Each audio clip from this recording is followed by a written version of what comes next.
मेरा मानना है कि ये सभी संभावनाएं जो 12 सेक्टर चिन्हित किए हैं, उन 12 सेक्टर से संबंधित सुझावों को लेकर के, अर्बनाइजेशन को लेकर के, शहरीकरण की प्रक्रिया, यह तेजी के साथ आगे बढ़ने वाली वह प्रक्रिया है जो अर्थव्यवस्था को भी एक नई गति देती है, लोगों के जीवन स्तर को सुगम बनाने में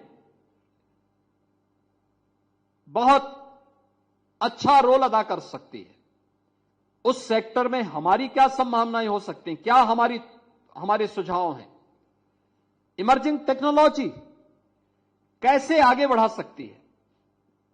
मैं देख रहा हूं वर्तमान में, आप देख रहे होंगे, एक नई प्रतिस्पर्धा शुरू हुई है सेमीकॉन के सेक्टर में, यानी सेमीकंडक्टर की एक यूनिट लगाने में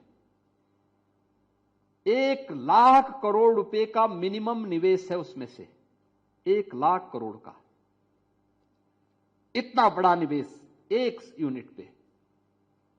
और इलेक्ट्रॉनिक, आज के डिजिटल जगत में याद रखना, सेमीकंडक्टर के बगैर कोई एक कदम आगे नहीं बढ़ सकता। पूरी मार्केट पे उसका कब्जा होगा, जिसका इस पे कब्जा होगा। और इसीलिए एक नई प्रतिस्पर्धा प्रारंभ हुई है। यानी इतने बड़े पैमाने पर रोजगार की इन संभावनाओं को आगे बढ़ाते हुए मेरा मानना यह सब हो सकता है। और ये भारत के लिए और आसान है, और भारत में यूपी के लिए और आसान है। यूपी के लिए आसान इसलिए है क्योंकि उत्तर प्रदेश देश की आबादी का सबसे बड़ी युवा शक्ति उत्तर प्रदेश रखता है। उत्तर प्रदेश के पास ये युवा शक्ति प्रतिभा से, ऊर्जा से भरपूर है। सबसे उर्वरा भूमि हमारे पास है, हम इसको अचीव कर सकते हैं। ये हमारे पास उस प्रकार की संभावना यहां की धरती भी रखती है।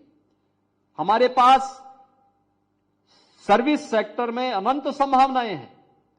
याद करिए 2016-17 में केवल 3 करोड़ टूरिस्ट यूपी में आते थे, और इस बार महाकुंभ को आपने देखा होगा, अकेले महाकुंभ में 66 करोड़ की संख्या पार कर गई। यानी 3 करोड़ से बढ़कर के हम 67 करोड़ पार कर जाएं, यह आज के दिन पे उत्तर प्रदेश के अंदर हो रहा है। ऐसा नहीं कि सर्विस सेक्टर केवल लोग आए गए की प्रक्रिया के साथ जुड़ा, एक नए रोजगार का सृजन भी करता है। कहीं गाइड के रूप में, कहीं रेस्टोरेंट में, कहीं मार्केट में, कहीं होटल व्यवसाय में, कहीं टैक्सी और ट्रांसपोर्ट में एक नए अवसरों को भी उपलब्ध करवाने में योगदान देता है। और उन अवसरों के साथ जोड़ने के लिए अलग अलग सेक्टर के लिए आज इस पर सुझाव की दृष्टि से अत्यंत महत्वपूर्ण अवसर होगा, जब हम भी इस पूरे विकसित भारत के, विकसित उत्तर प्रदेश की इस पूरी प्रक्रिया का पार्ट बनकर के, हम भी उसमें अपनी हिस्सेदारी बनकर के, हम भी उसके एक सारथी के रूप में इस पूरी प्रक्रिया का हिस्सा बन सके। और उसी प्रक्रिया के लिए आपका आह्वान करने के लिए आज मैं आपके बीच यहां पर आया हूं। मुझे केवल एक बात कहनी है इसमें, याद रखना, आज के समय में हर एक सेक्टर में जो संभावनाएं छुपी हुई हैं, शिक्षा के क्षेत्र में हो या स्वास्थ्य के क्षेत्र में।